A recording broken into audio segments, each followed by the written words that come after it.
Of Q broadcast, it's taking the world by storm. People are cutting the cord to their high cable bills and moving away from streaming services like Netflix, Hulu, and others for something better. Q broadcast. For just $60 a month, you'll get access to every channel you could ever want, including HBO, Cinemax, and Starz. And the best part, there are no contracts, no hidden fees, and you're free to cancel anytime. With Q Broadcast, you can enjoy streaming live TV, movies, and top series on up to 5 devices at once. Whether you're at home or on the go, Q Broadcast makes sure your entertainment is always at your fingertips. Imagine being able to watch all your favorite channels from anywhere, anytime, without any restrictions. We're talking about thousands of movies, hundreds of TV series, and a huge library of live channels, all in one place. And don't forget video on demand and pay-per-view events. Those are included at no extra cost, so you'll never miss a big event again. Now, take a second and think about your current cable bill. You're probably paying anywhere between $100 and $300 every month, locked into long-term contracts and hit with surprise rate increases. With Q Broadcast, that's a thing of the past. It's just $60 a month. No contracts, no extra fees, no hidden costs, and no price hikes. Why juggle multiple subscriptions like Netflix, Hulu, and cable when Q Broadcast gives you everything you need in one convenient package? People everywhere are switching to Q Broadcast, saving money and getting more content than ever before. So, what are you waiting for? Click the link in the description and sign up for Q Broadcast today. Just $60 a month, no contracts, no hidden fees. It's time to take control of your entertainment and start streaming smarter.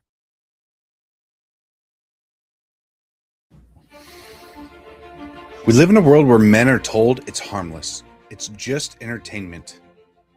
But let's stop lying to ourselves. Pornography destroys. It weakens your spirit. It dulls your drive. And it robs you of what real intimacy is supposed to be. Every click is a step away from the man you're supposed to be. We can't call ourselves leaders if we are slaves to a screen. As someone that is prior service, I know all about discipline. And discipline isn't out there, it's within your mind. Porn rewires your brain, weakens your will, wrecks all of your relationships. It doesn't just stay on a screen, it invades your marriage, your confidence, and your actual purpose. As men, if we don't learn to discipline ourselves, we'll be ruled by our impulses. Now, it is time to stand up and take control before this silent war takes more than you're willing to lose. Real men don't hide in the shadows of shame. We step up and we protect what's ours. We fight for our wives and kids, our own hearts. Twitter isn't just an app, it's a weapon. It's a tool used to break free and start living like the man that you're meant to be. The battle's here and it starts with you. You can stop living in shame and you can break free today.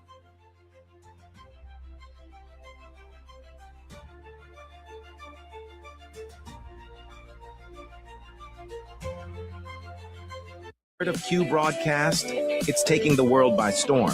People are cutting the cord to their high cable bills and moving away from streaming services like Netflix, Hulu, and others for something better. Q broadcast. For just $60 a month, you'll get access to every channel you could ever want, including HBO, Cinemax, and Starz. And the best part, there are no contracts, no hidden fees, and you're free to cancel anytime. With Q Broadcast, you can enjoy streaming live TV, movies, and top series on up to 5 devices at once. Whether you're at home or on the go, Q Broadcast makes sure your entertainment is always at your fingertips. Imagine being able to watch all your favorite channels from anywhere, anytime, without any restrictions. We're talking about thousands of movies, hundreds of TV series, and a huge library of live channels, all in one place. And don't forget video on demand and pay-per-view events. Those are included at no extra cost, so you'll never miss a big... Here at the Anomic Age, we know that these times of uncertainty are stressful. It is incumbent upon all of us to put our fears first and bow down to government tyranny. Gone are the days of freely leaving your home, working, and social interactions. In exchange for safety, we will trade liberty. At the Anomic Age, we understand. However, just in case you want to get off your knees and stop being a sniveling coward, check out the John Age Project at Anomic-Age.com.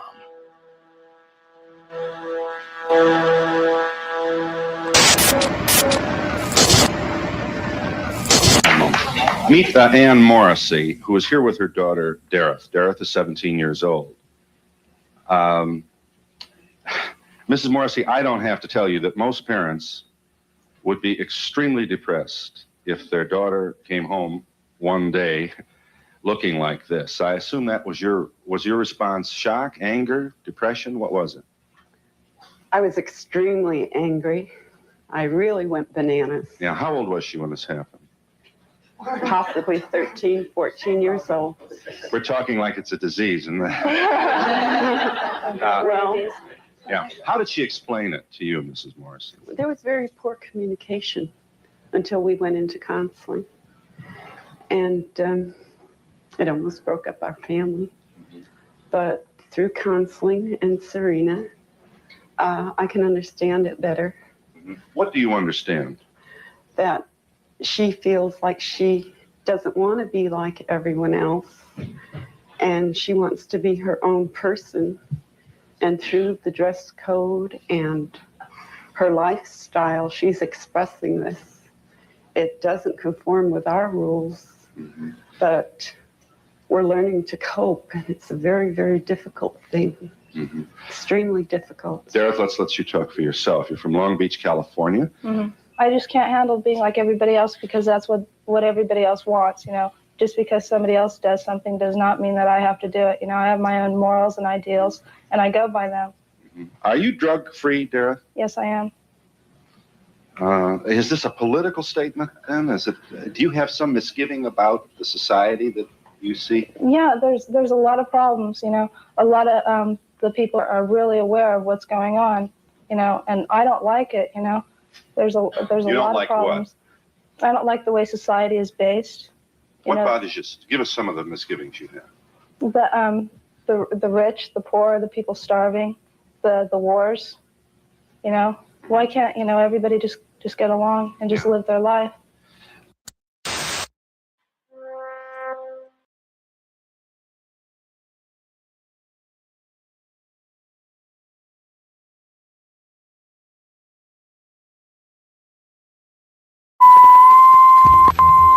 Someone real and Chevy.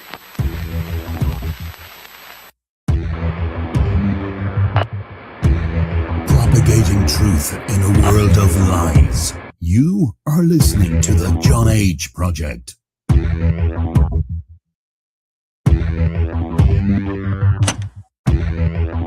Trust no one. Trust no one. Trust no one.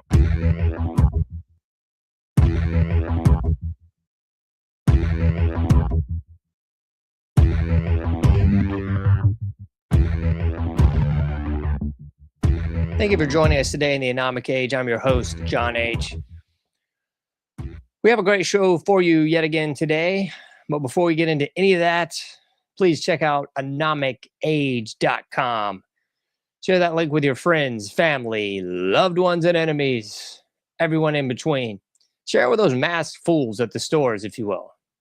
If you could do this, which I don't have a mask for the Anomic Age, I thought about it. You can just write Anomic Age on your little silly paper mask and wear it all out and about. If you do so, send me some pics. I'd be happy to see that. But nevertheless, share those links. Word of mouth is the best way to go because it can't be censored. Well, it can, but not that easily quite yet. So if nothing else, just share the show. Talk to people. Tell them, hey, here's this guy on the internet. It's great. It's refreshing. It's truthful. It's called Anomic-Age.com. The John Age Project. Propagating truth in a world of lies.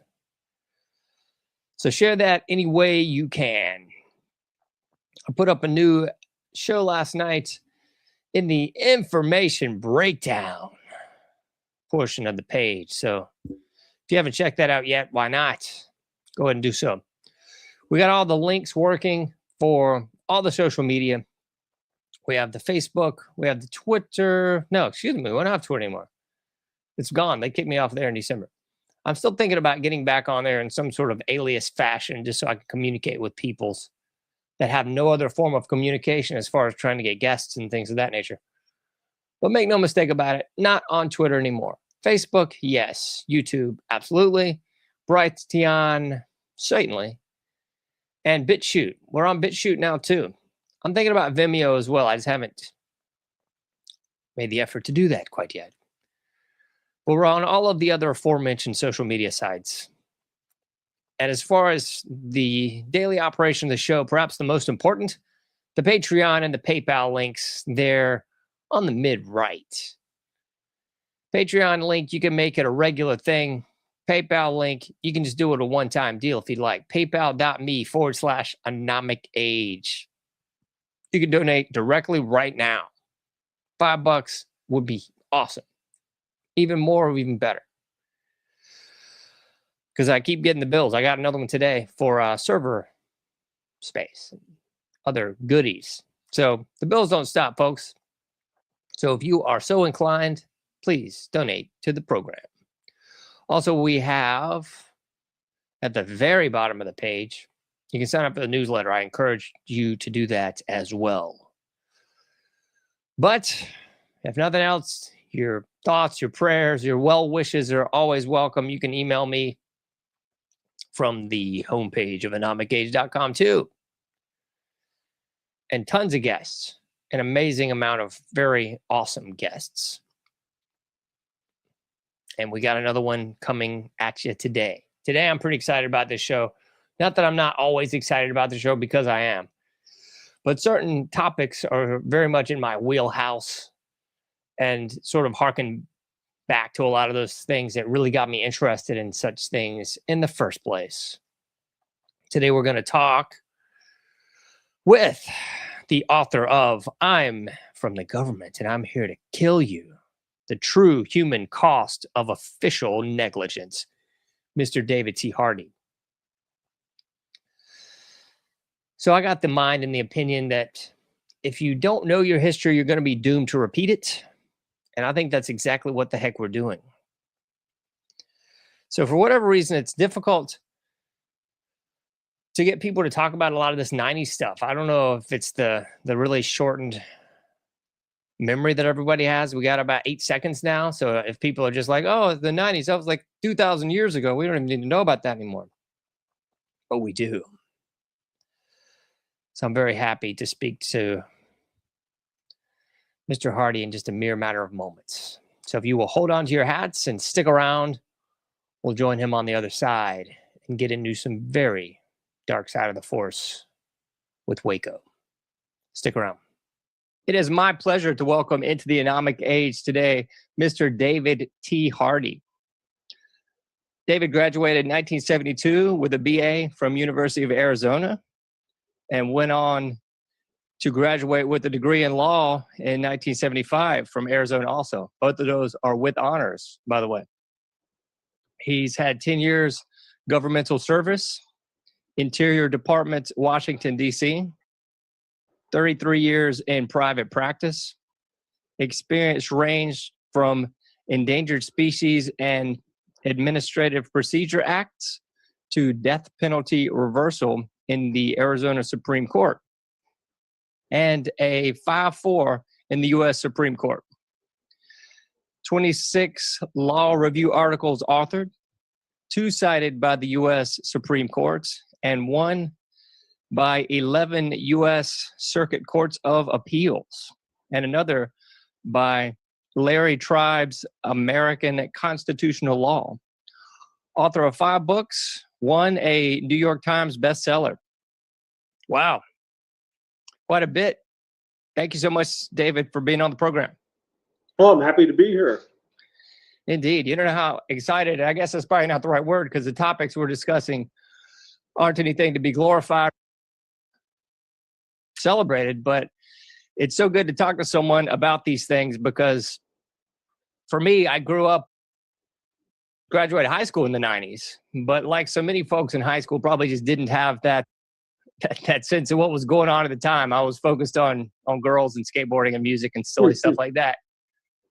But when you look back at this material, and I've done so much just looking back at what was going on in the 90s, I kind of see that as such a pivotal decade as far as where we are today, because so much of what was going on then really gets lost in the mosh, so to speak. Everybody's still at least interested in the JFK assassination, and then they sort of flip forward to 9/11 and forget that a lot happened between those two events. But one of those, most specifically, is the events that happened in Waco, the 51-day siege. And, well, you've done a little bit on that, so that's why you're here. I'm so excited. Just a little bit. Just a little bit. I actually have a Facebook page devoted to this book, and if you go there, it's got audio and video from the Waco siege, some stuff that hasn't generally been reported, such as the soundtrack from the infrared tapes as the helicopter was circling the burning building, and the soundtrack picked up FBI radio traffic. Things like that, there was a whole lot that went on in that place. I mean, that's so pivotal. I mean, the FLIR footage is one thing, but I didn't realize there was audio tracks now available as well. That's going to be pretty interesting. I guess we should start out with kind of what got you interested in this.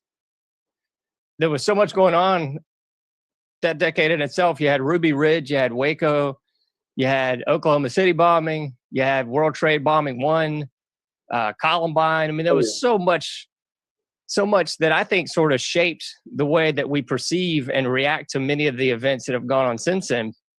But Waco just being the kind of, I won't say the biggest one, but it lasted the longest. So it sort of garnered the public eye for the longest period of time. What got you interested in that and really delving into this huge debacle? I'm trying to remember. I think it was a friend of mine, Mike McNulty, that got me interested. Mike died a few years ago.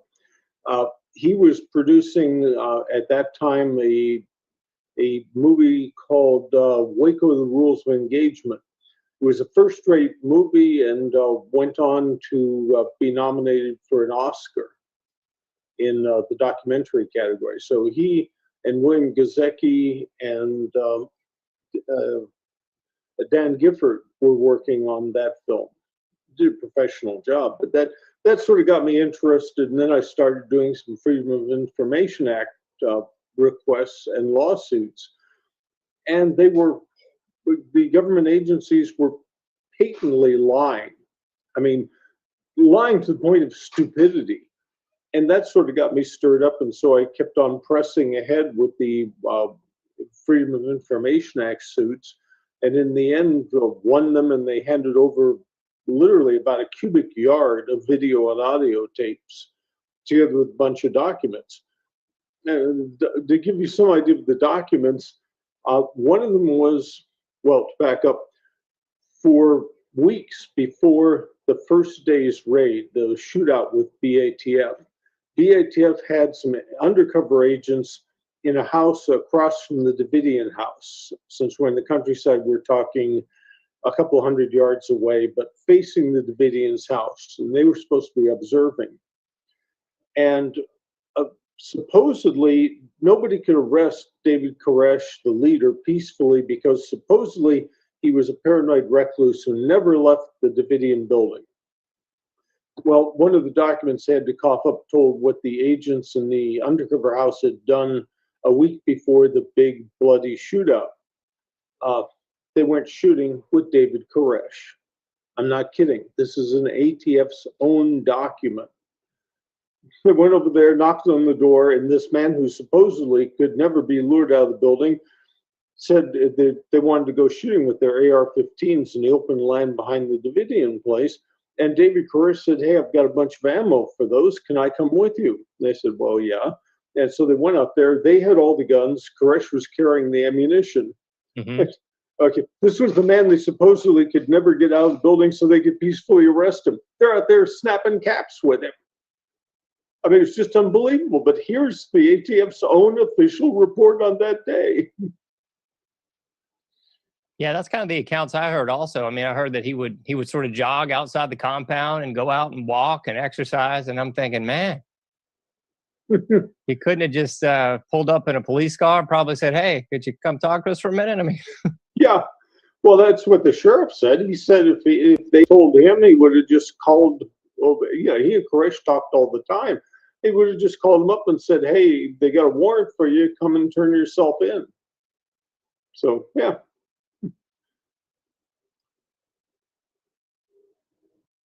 well, what was the issue with the firearms? Because I mean, that was sort of the original grudge that ATF had on this thing, that he was selling or changing firearms to be fully auto and all this and that. And from what I'd researched on this, it seemed to be kind of hogwash. It seemed like he had a legitimate business, if you, for lack of a better term, he was selling legal and lawful firearms at gun shows and so forth. So, well, kind of like anybody that has a business, you're going to have a lot. If you're selling socks, you know, you're going to have a lot of socks somewhere to sell the socks. So, I mean, well, I don't know that they were selling, they were buying them. And one of them later told the FBI it was for investment.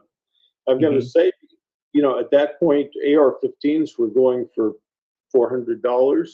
So, yeah, these guys needed no investment advisor there. They were going to make a mint. Certainly. And what to get the warrant, ATF claimed that they had fully automatic weapons. Well, the grounds for the warrant stunk. I mean, the evidence consisted of some guy nearby said he heard the sound of fully automatic fire coming from their vicinity. Oh, okay. Who was it?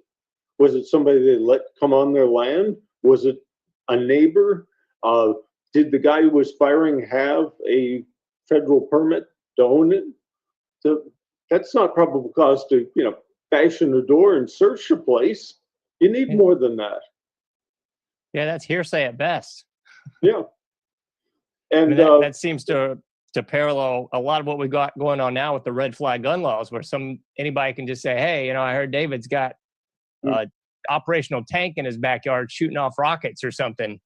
Yeah. No proof, no video, no nothing, but they're going to come storm your door down just like they did then. Oh, yeah. And that was the other thing. They plainly didn't anticipate a fight. This was a big PR effort. Their House Appropriations hearings were coming up, and the agency needed to grab the headlines. And this was going to be it. They didn't think there was going to be a fight. A lot of the agents I checked, and a lot of the agents went into action with only one spare magazine for their pistol or sometimes their rifle. One guy went in with his M16 and only the 30-round clip in it was the only ammunition he had. This wasn't going to be a fight. It's going to be big, dramatic. Helicopters swoop down. It seems dangerous, but in the end, they were just going to execute the warrant. And actually, if it wasn't for something at the back of the building, that might just have been reality. The firefight started at the back of the building, not the front. It spread around to the front, but it was started in the back. And the question is, was it shots from the agents' helicopters approaching or shots at the helicopters? I think there were shots going both ways, but I think the ones from the helicopter came first. Only then did it spread around the front. Out in front, David Koresh is running up the building, waving his hands, saying there are women and children here. He's trying to defuse the situation. And then all of a sudden, at the back of the building, you get bang, bang, bang, bang. And he realizes everybody's going to empty their magazine now. And he starts to run back for the cover. And at that point, he's hit. And then after he gets to the door, he's hit again. The thing is, he was trying to stop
And then, from my perspective, once ATF kind of got it handed to them, then they called in reinforcements, and it really it really just escalated almost exponentially. Oh yeah. When they called in the FBI, I had it from a guy who was teaching in town at Baylor University that FBI hostage rescue team came in. They're hyper macho Delta types, and that there were fights in the motels because you'd have ATF agents there and the FBI agents there, and it was sort of the ATF was conscious that FBI is sort of get out of our way. Now it's time for us professionals. And apparently some of the guys were settling it out in the hallways. Somebody mouthed off a little too much, and you'd have two agents beating the heck out of each other. But then the FBI came in and did everything wrong, just about everything wrong. I mean, the bottom line was Koresh was coming out on the day that is, he was about to come out on the day they raided him. And what got through to him wasn't the hostage rescue team or negotiators. What got through to him was a couple of theologians, professors of theology, who are interested in religions that look forward to the end of the world. Cheryl, I don't know how you pronounce it. They had actually looked at the Davidian religion, and they solved the puzzle, which was, how do you surrender given your religious beliefs, and this is what's going to happen in the future?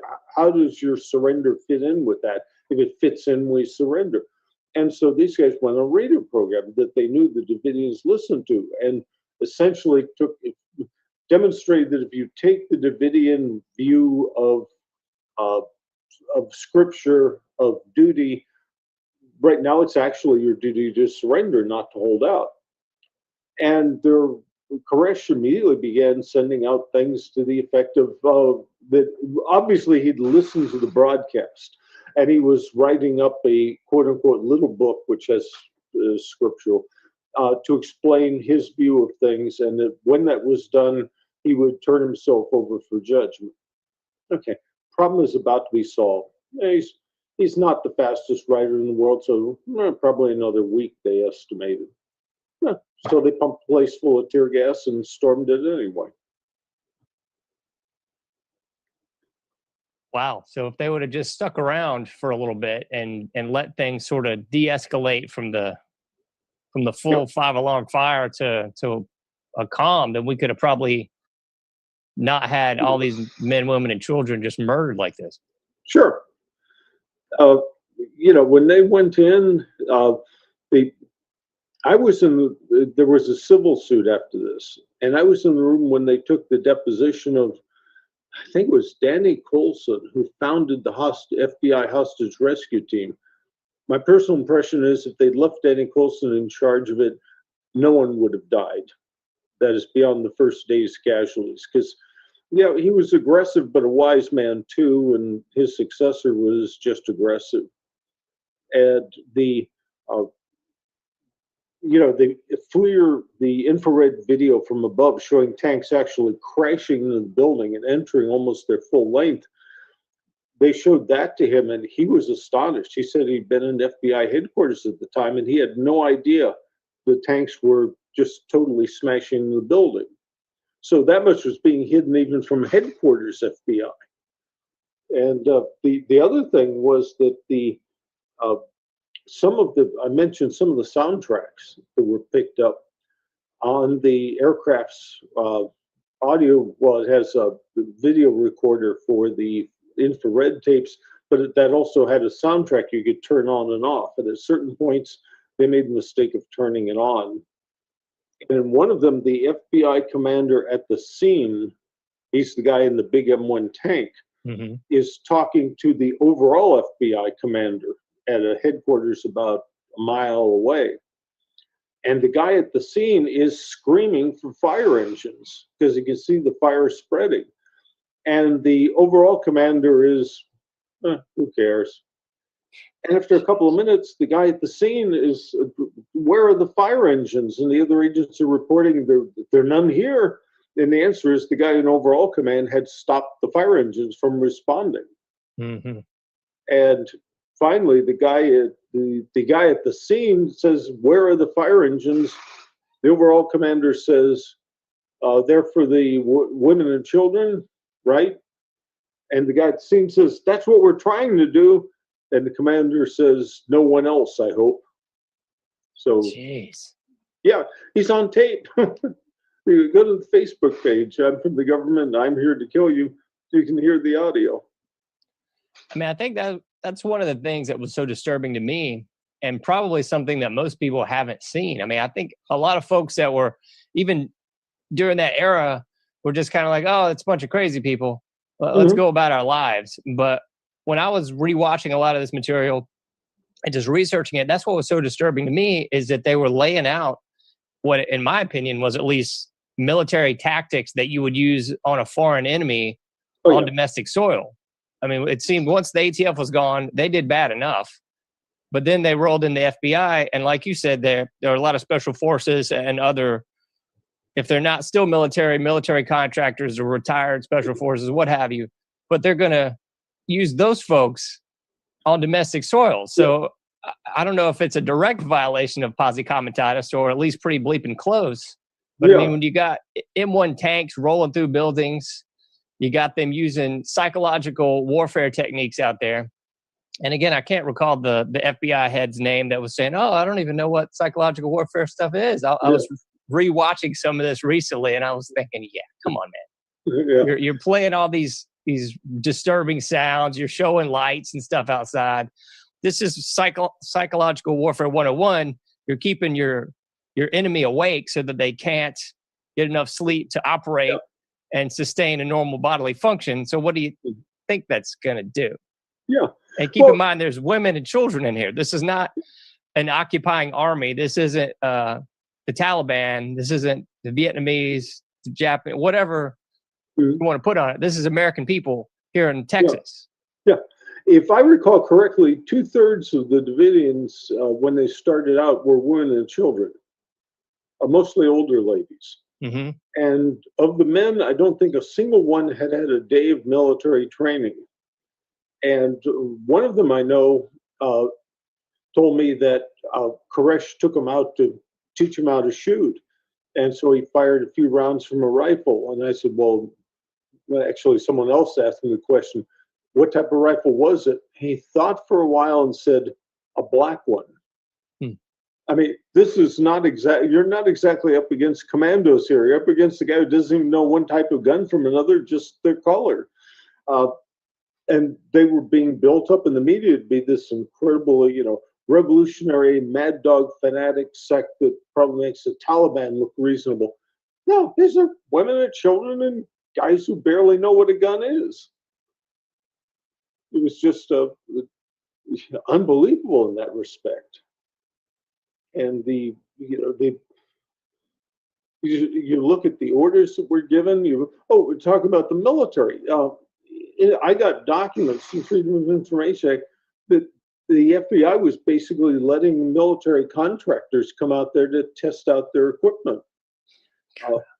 One of them had, they called it after the Get Smart series, the Cone of Silence. Mm-hmm. And so somehow this would basically jam or prevent reception of all radio and television channels in the affected area. And they tested out on Davidians for like a day, and yeah, it worked. But the funniest one was they brought in a guy with 2 battlefield robots. And to prevent, they were going to send them right up to the Davidian house and peek in and see if the Davidians shot at them. Mm-hmm. Well, the problem was, in order to prevent radio interference or jamming, the robots were little track things.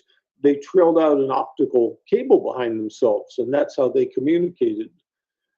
The optical cable cost $10,000 a reel, and the FBI agents in the tank kept running over it. So after the 3rd time that they managed to cut the optical cable with their tanks, the FBI basically told the guy, take your units home. We're not interested in playing with them anymore. Yeah, keep in mind, this technology they're using then is what they're still talking about now. And that was at least like 20 some years ago now. 27 years, yeah. Yeah, I mean, that's really what was so disturbing to me, that these FBI agents or what have you, special forces contractors, they weren't trying to de-escalate the situation. They were taunting the people inside. They were running over the buried body. They were destroying the automobiles in the yard. They were ramming the building. They had people mooning and flipping them off and all this mess. And I'm thinking, wow, that's a great way to de-escalate a situation, guys. That's great. Yeah. Well, they were, the hostage rescue team is a team that is drilled and mentally oriented toward, sudden dramatic action. They're not structured, or you don't choose the personalities for watching a place and de-escalating it over a period of nearly 2 months. De-escalation is just not their characteristic. So they were being put into a situation where, it was exactly the opposite of their whole mindset and training. And okay, why do you need the hostage rescue team anyway? As I say, 2/3 of them are women and children. The rest mostly barely know how a gun functions. Why do you need this specialized anti-terrorist unit? Why do you need a SWAT team? Send a couple of deputies out in the squad car to keep an eye on them until they give up. But no. And the final assault was sold to Jeanette Reno on, among other things, the proposition that the hostage rescue team is losing its skills due to lack of training. Okay, well, send them off and train them. We'll ask the sheriff to keep an eye on the building while they're gone. It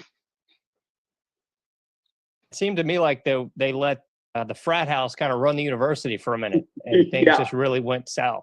Yeah, and this frat house had tanks. Yeah, exactly. Yeah, this frat house had tanks and snipers on both ends. That was another thing.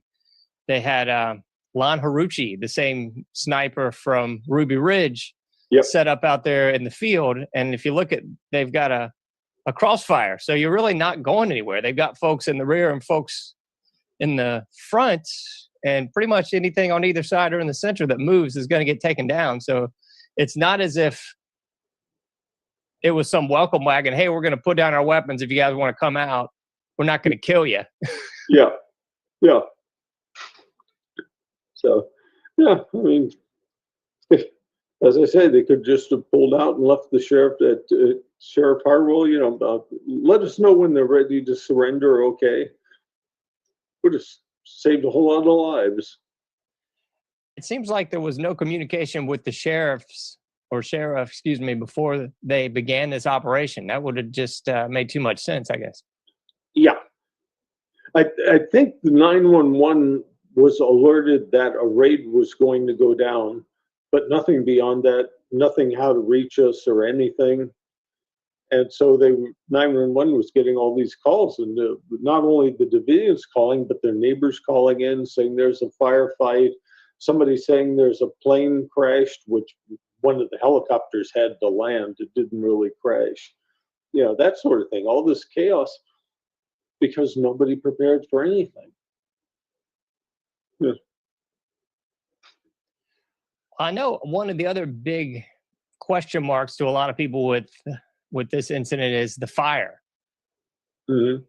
And it looked like to me they were ramming these tanks through these buildings to create better airflow for a fire. I mean, I'm not a fireman nor an arson specialist or anything else, but a lot of people in my family were in the fire department. But here nor there, that's seems to be a heck of a good way to start a fire. You want a lot of airflow for that fire to really get going. You poke a lot of holes in whatever you're trying to light on fire. So, oh sure, the fire, so far as I can see, started the worst possible location, namely the second floor on the side that was facing into a very stiff wind, and so it just basically the fire took out the entire second floor, and the people who were on the first floor, including the women and children, were trapped when the upper floor began collapsing. As far as what started it, we'll never know. Now, the infrared tapes do show right at the location where it started, a very hot, elongated object just outside the window. May have been a pyrotechnic tear gas grenade. For years, FBI denied that they used pyrotechnic tear gas. You got to understand, tear gas basically breaks into two versions. The older one, pyrotechnics, expel the tear gas, which is in fact a powder, by burning a gunpowder-like mixture. And those are marked "do not use against buildings" because they also will start fires very nicely. The other ones are called ferrets. They were co-invented by a friend of mine, the late Colonel Rex Applegate, and they're more like a high-tech water balloon with the powder dissolved in a solvent, and when it hits something, it goes splat, and the solvent evaporates.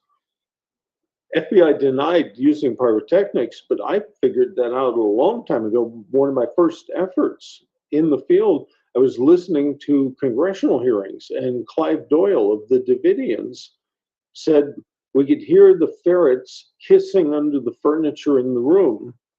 And I said to throw them out the window, and someone said they were too hot. I realized, Doyle didn't realize the significance of what he just said. Those are not ferrets. Ferrets do not hiss, and they don't get hot. That was pyrotechnic grenades going in. But as I say, those are infamous for starting fires if you use them against a building. I think the FBI ran out of ferret rounds. Well, clearly they were in short supply at the end. And in the end, they got any tear gas round they could lay their hands on and kept firing. Then they pumped some ferrets in and quite likely started the fire. Or not ferrets, pyrotechnics, and quite likely started the fire. Yeah, I mean, that's just one other element that I found so disturbing is they were using CS gas. And from the way I heard it described, it was a powder. So they used, for lack of a better term, a carrier agent, this methylene chloride, which dissolves paint and all this other stuff. And it's flammable. So, I mean, we're pumping in directly, again, folks, women and children in a building. We're spraying it in with a huge nozzle. And then we're firing into the building. Heck, if we're just using bullets, if we're just shooting 308 rounds and 226 or whatever, if it hits something, a metal object, it's going to usually spark. And if we're just using bullets, for Pete's sakes. I don't think methylene chloride is all that flammable. It may be at some level, but I don't. I mean, I was thinking more the CS. CS, yeah. Well, that would give you a dust explosion, basically. The other nasty thing is methylene chloride, the carrier. If you try to look around for it, don't look in your hardware store because the government has clamped down on it as a paint thinner because it can kill you. Wow, that was going to be my sort of caveat to this whole thing. At the very least, you probably shouldn't want to breathe this methylene chloride in. I have a feeling it's kind of toxic. Yeah, it metabolizes in the body to carbon monoxide.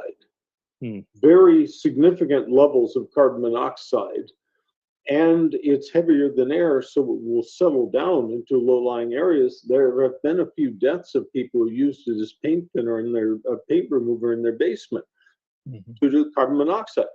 Well, if you're going to be exposed to a fire and smoke, you don't want your carbon monoxide levels already elevated before it happens. And methylene chloride will elevate them very significantly. So, if you use it the way it's designed to be used in a normal police situation, like a guy's holed up in the house and you shoot in 2 or 3 of these rounds, okay, no problem. But they weren't using it in that method. They shot in hundreds of big ferret rounds, and the tanks had booms on the and on the end of the booms they had, well, it looked like a big fire extinguisher, basically 3 or 4 big fire extinguishers. And when the tank operator pulled on a string, they would spray out like 5 pounds of methylene chloride and a CS powder into whatever was in front of them. So, they were just dumping the stuff in by the gallon. Man, that's just so sick. It really did just seem to be some huge practice exercise. I mean, you mentioned they were using the robots. They were just calling in, hey, you guys want to come train? Yeah, we're killing some American citizens in Texas. If you want to come over and do some training, it'll be great. Well, they were on the last day. They were out to, frankly, hornswoggle Janet Reno, who apparently was a bit squeamish about killing a bunch of people. So they contrived to send her off to a speech, and that she shouldn't skip the speech because, after all, then the American people might think there was an emergency going on. And somehow on the speech, she didn't have radio communication. I can tell you, I was working in Interior a few years before that, and if you were an assistant secretary above, they had some manner of linking to you in the car, the official government car. That was Interior Department. It's not the Attorney General of the U.S. herself. Come on, they could reach her. And then they start in with really shellacking the building while she's, while the cat's away, the mice will play. And by the end of it, they're getting desperate because they figured the Davidians would come running out the minute they put the tear gas in. What's going on? They aren't coming out. What the heck is going on? Obviously, they're not going to be coming out. And we've dumped in as much tear gas as we humanly can. I mean, we're running out of this stuff. And they still haven't come out. And when the Attorney General gets back, we're going to look real stupid. So maybe they, made use of the pyrotechnic grenades for a reason. Got to get them out one way or another. Mm-hmm. Yeah, I mean, you bring up a good name there. What role do you think Reno was really playing in all this? Because I've heard sort of contemporaneously with this, you had the Whitewater scandal, and perhaps this was sort of a diversionary tactic from what was going on with Bill and Hillary with the Whitewater scandal. I've sort of heard conjecture that Reno was in many ways behind all this and trying to pull strings here. I don't know. What's your thoughts on it? I think Janet Reno in the Waco episode was being swindled. I mean, she wasn't real close to Bill Clinton when she came in. Mm-hmm. Webster Hubbell, her, I believe he was her associate attorney general, nominally below her in the chain of command, but in fact, he has personal ties to Bill and Hillary Clinton from when they were practicing in the same law firm. So it looks like the chain of Waco command actually went from Bill and Hillary to Webster Hubbell, bypassing Janet Reno. Only at the end was she brought in. And like I say, Webster Hubbell was the guy giving the actual orders to FBI. And she was swindled. You can see the briefing when they're trying to get her to authorize the tear gassing. And, they're striving to push her every button. They're making sure she doesn't know that Koresh has already talked about coming out. There is no hope for them coming out voluntarily, she is told. And you can sign off on this plan because we'll just insert a little tear gas. We'll only insert all of it if they shoot. Okay, now it's easy enough. You arrange for Lon Horiushi to, the moment the tanks go forward, radio the word compromise, which means somebody has started shooting. Okay, now you inject all the gas you want. So he was the one that was sort of given the we're under attack again orders? Yep, the word was compromise. Yeah. And I don't know if there was firing or not from the Davidian side. I know that some of the surviving Davidians have told me essentially, we're not stupid enough to have thought you could stop a tank by shooting it with an ordinary rifle. Okay. Yeah. You'd have to be mighty stupid to think that. So what was Lon Horiuchi's play in this? Was he just sort of there, much like Ruby Ridge, sort of playing cleanup? Well, all I know is that he was at one of the sniper positions, and it's reported that his voice is the one you hear on the radio saying compromise, compromise. I haven't been able to verify that is his voice, but that is the report anyway. So it sounds like it must have been Webster Hubble that was sort of leading this from DC, and they were just feeding Reno some bad intel and essentially letting her be the fall guy for this. Yeah. And there is some word, I'm trying to remember specifics, that who was the fellow who committed suicide in the Clinton White House? Vince Foster, another Rose Law firm. That Vince Foster and Webster Hubble were in communication over Waco, and that Vince Foster took very hard all the deaths that occurred. So, you know, that again, the chain of command was outside what you'd expect. It wasn't president to attorney general, president and first lady to associate attorney general, bypassing Jeanette Reno. Yeah, it sounds like the Clintons were keeping everything pretty close to the vest with all their Rose Law firm chums. Mm-hmm. Yeah. You know, if you want to keep something quiet, use your buddies or your own private email server. That is the truth. Well, another big part of this that you see sort of in every single event that's taken place after this is the crime scene's destroyed and all this evidence is lost. I don't know where it is. 9/11, we shipped all the steel to China. We cleaned it up. Mm-hmm. You know, every single shooting, false flag or otherwise, hey, the crime scene's gone. Yeah.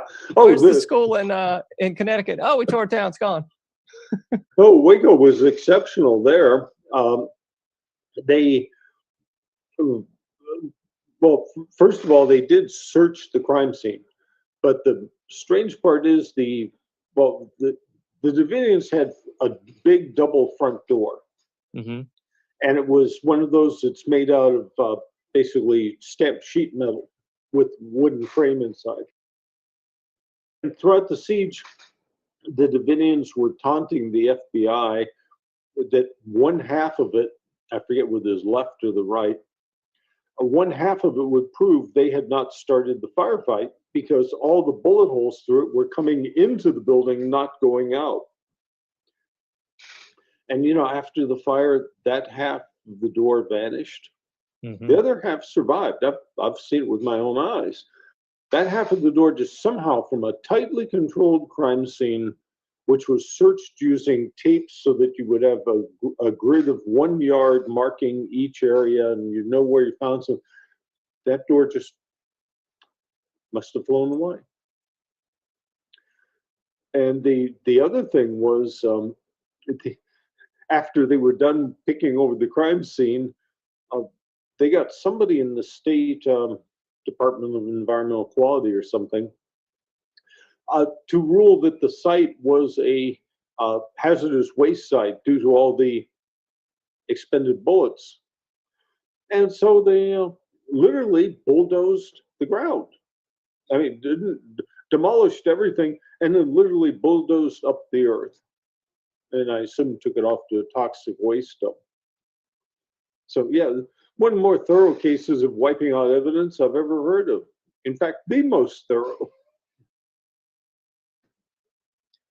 Yeah, I can't recall the gentleman's name, but I was watching this kind of recently as I was preparing for this.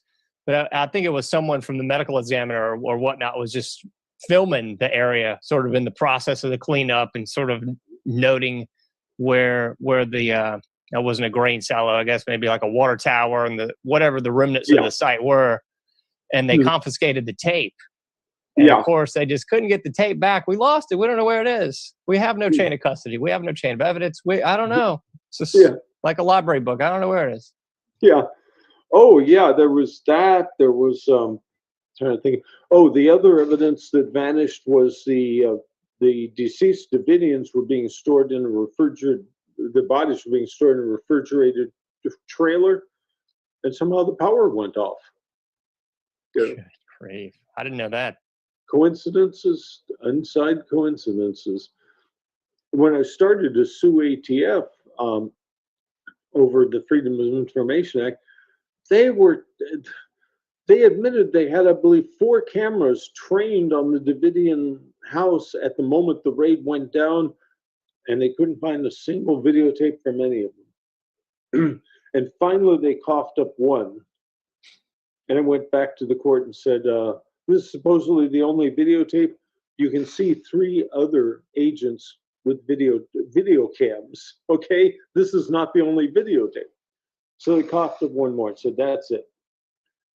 And I took from the second one, I said, print it out in black and white. Didn't have colored printers back then. Attached it to my pleadings and said, in this photo, in this video, you can see 2 other agents holding cameras.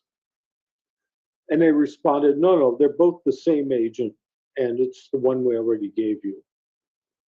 So at that point, I went out, and they were expensive, but I got color copies and attached them and filed that in court and said, if you look, doesn't compare it from black and white, but if you look in color, one of the agents is visibly African-American. The other agent is, you see his arm, he's almost albino white.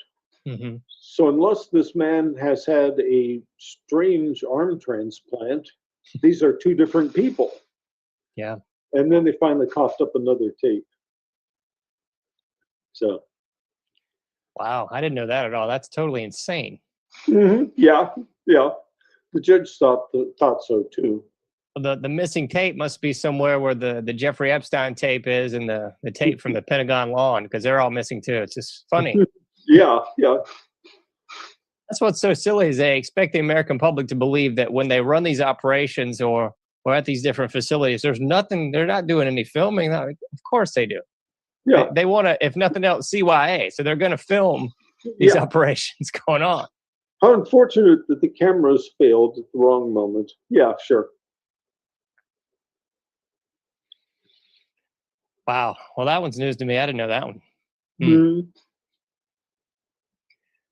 So I guess connecting the dots, I mean, how do you see all this playing out as to where we are today? Because I sort of keep looking back at this decade. It's so relevant because, you got the red flag gun laws, you got the Bundy Ranch siege, you got the Lavoy Finicum getting gunned down. So to me, it was just kind of a warm-up decade where they were kind of seeing what they could push the envelope and move that Overton window a bit. And now we're seeing that. Oh, yeah. You've seen the Overton window shifted quite decisively in those terms. And in a way, it's interesting that now all of a sudden the left is starting to realize, hey, wait a minute. But I look at what the left is talking about today is like, well, they arrest people with unmarked cars.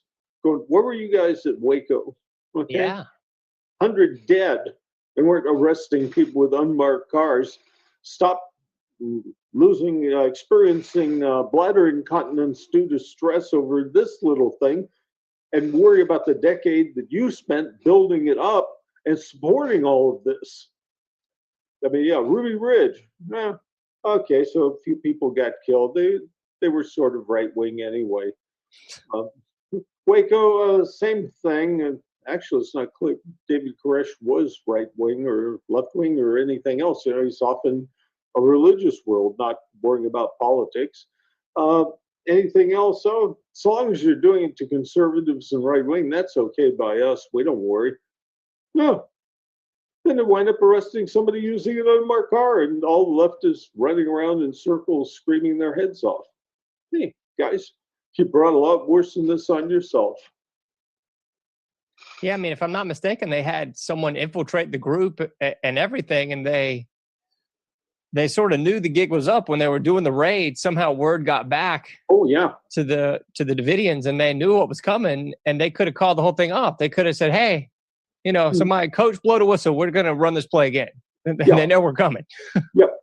That was Robert Rodriguez. He was sent in as an undercover agent from the undercover house to the Davidian place. And the truth of the matter was the Davidians knew he was undercover. They just didn't know which agency. Mm-hmm. And we know about that because during the firefight, Koresh got on the line to 911. He has no other source of information right now. I mean, the battle is still going on. The media hasn't covered it. And he's been wounded. And one of the things he says is, if you'd come out here peacefully, I would have showed you the records on all of our guns. We have all the right paperwork. And he says, that's what I told Robert Rodriguez. You know, Robert, the guy you sent out here. He knew he was an agent all along. And in the beginning, just before the raid, Rodriguez goes over there. He is present when Koresh gets a telephone call telling him the raid is coming. And he goes to Robert, and Robert is really worried. I mean, you're an undercover agent. They may suspect it. And you're right there as they know the raid is incoming. And Koresh just shakes his hand and says something to the effect of, best wishes, and sends Robert home. Well, Robert, of course, goes trotting back to the undercover house and tries to call up the ATF top dogs and say, stop the raid. They know. And he can't reach one who's willing to stop the raid. I mean, bottom line is this was going to be the big PR expedition of the year. This was going to set up their, appropriations battle. Nobody wanted to be the guy who would say, stop it, something's gone wrong, go back and plan. That would be a career ender. So the raid went ahead.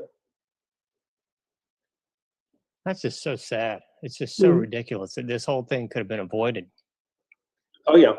And I always look at these events kind of as a big multi-pronged attack. And this is another one that I keep hearing and sort of seeing become prevalent in why this was carried out, is it seemed to be another attack on, if you want to call it, the patriot movement that was going on in that early 90s era. I mean, I think Ruby Ridge was sort of death nail 1 in that coffin, and this one perhaps 2. If you want to go to Oklahoma City, that's probably 3, where they were trying to quell any sort of uprising of, hey, we should probably have our constitutional rights. And, we're not being violent here, but we believe in the Bill of Rights, Constitution, peace, justice, the American way. And they were trying to quell any sort of embers of that actually taking hold in the 90s. Mm-hmm. Oh, yeah. Yeah. There was very definitely that trend over that period, which again makes it so amusing today when, all of a sudden you have coming from the left, outright anarchy, turning entire areas of the city into basically an anarchic state. And all of a sudden the left is mostly peaceful demonstrations. Yeah, I suppose you could call caving in a window and looting a shop a demonstration. I don't know what you're demonstrating, though. Yeah. Yeah, I always kind of just liken it to rebranding. They can just rebrand whatever to their liking. It's not the Department of War, it's the Department of Defense. And we're not terrorists, we're protesters, I tell you. That's it. Yeah, see, we're protesting. Yeah. Yeah, we're protesting as we set fire to things. Hey, that's one way to protest, I suppose. It's kind of another odd parallel I was noticing as I was researching this more recently, is it seemed to take on like this bizarre carnival atmosphere outside of the Waco thing. During this 51-day siege, it was kind of reminiscent of all this stupid CHOP or Chaz or whatever they've become, and all these different Antifa movements where it's just sort of like, hey, it's a big party. It's like Woodstock 3. We're all out here watching the feds shoot at people. We're all out here burning buildings and breaking stuff. Yeah. And I mean, I guess it's kind of similar. I heard tale of this in the Civil War. They'd sort of sit out on the lawn and, look at the troops fighting in the distance there. And I'm like, that's sort of morose, guys. Come on. Like, why would you bring your kid to this? Yeah. They tried to do it from a safe distance, but it didn't always work out that way, as at the first Battle of Bull Run. Part of the problem with moving the Union troops back was all the dang spectators and their coaches on the same roads you need to use.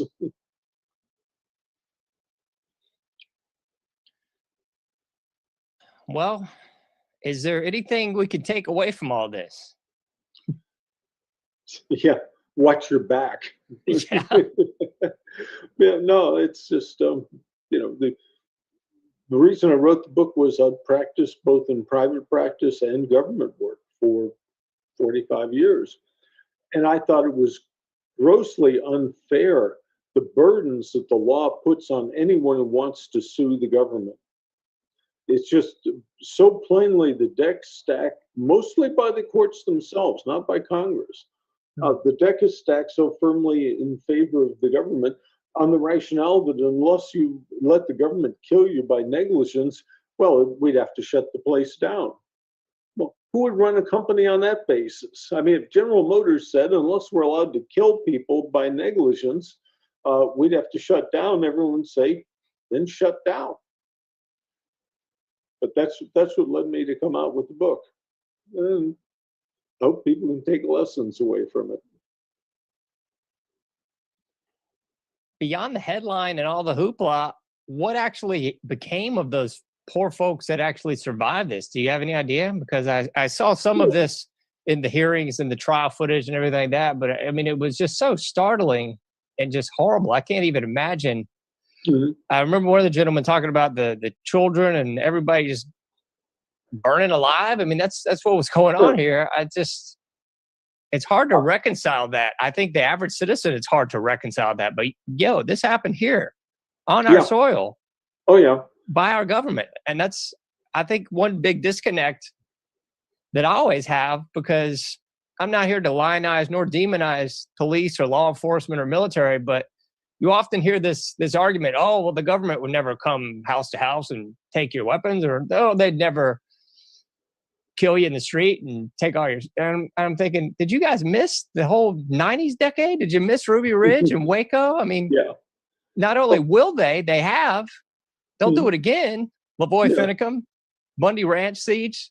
It's not a matter of will they do it, to my opinion, is when they'll do it again. Mm-hmm. Well, the Davidians, I've been to a few of their memorial ceremonies, and they're still mostly centered, as nearly as I can see, around Waco. Somebody left them some money, and so they rebuilt a small church there. And the interesting part is, outside the church, they have a monument to their dead, of course. They also have a monument to the 6 ATF agents who were killed in the raid. That's impressive. Yeah, they're a forgiving type. And these are the guys who are supposed to be these mad dog fanatics. No, they'll even turn the other cheek. Yeah, I mean, I remember back then, even when I was in high school there, that was sort of part of that media manipulation spin. Even then, it was like the Branch Davidians. It's these crazy people. It's Jim Jones. It's only in Texas now. We got to go snuff him out. It was he's a child molester, and there's all this abuse going on. And too naive to know at the time, but I mean, a lot of that just wasn't accurate. No. They, so far as I can see, they believed, yes, that we are in the end times, approaching the second coming of Christ. But their definition of the end times was a very long process. One stage of it alone would take 10,000 years. So it's not like the world is going to end tomorrow. 10 or 20,000 years, And they were debating which of the 7 seals we're in. Now I forget the consensus, but it's sort of funny because one of the signs of the next seal being opened is a massive earthquake. And so at one point, Koresh sends out a note to the FBI that you've got a lot of your men camping in an area below an big earthen dam. I recommend you move them to higher ground because I think there's going to be an earthquake. This is Koresh. No sense getting your guys drowned. Get them in the high ground just in case. Mm-hmm. I thought very considerate of him. And and the way things are looking now, I don't think they're too far off. But yeah, we've kicked the can down the road a whole lot further since that horrible incident. Yeah. Well, I feel like we could talk about this for a long time. This has been great. We got to talk about some of your other books and some of your Second Amendment work as well sometime. Yeah, sounds good to me. Sure. Was there any parting message you'd like to leave people as far as it goes with this incident? I know that they can find out a lot of information I didn't even know about. You got these extra audio tapes that seem quite interesting on your Facebook site, right?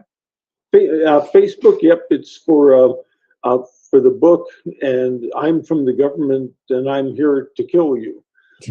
Go on Facebook and look for audio and video, the audio and video link. You'll find them there. Yeah. Definitely. Well, I'll have all those links and more available on the website under your guest media section in case anybody's out there jotting down this in the car at the gym. Yeah. I guess you can't be at the gym anymore without a mask, so that's impossible now. But on the off chance you are out of your house without a mask and listening to this, fear not, it will be available at Anomic-Age.com. Mm-hmm. Well, thank you again. And if you hold on for a second, I'll talk to you off air after I wrap this up. Oh, sure. All right. Thank you. I want to thank everyone once again for tuning in to the Anomic Age today. As I said a moment ago, you can find all the information from this guest and all others at Anomic-Age.com. We'll have the video and the audio links there for your convenience. Until next time, as I always close with, you can't do everything, but you can do something. So please get out there and try to make a difference and do your part out there. Till next time, I'll be seeing you sooner or later in the Anomic Age.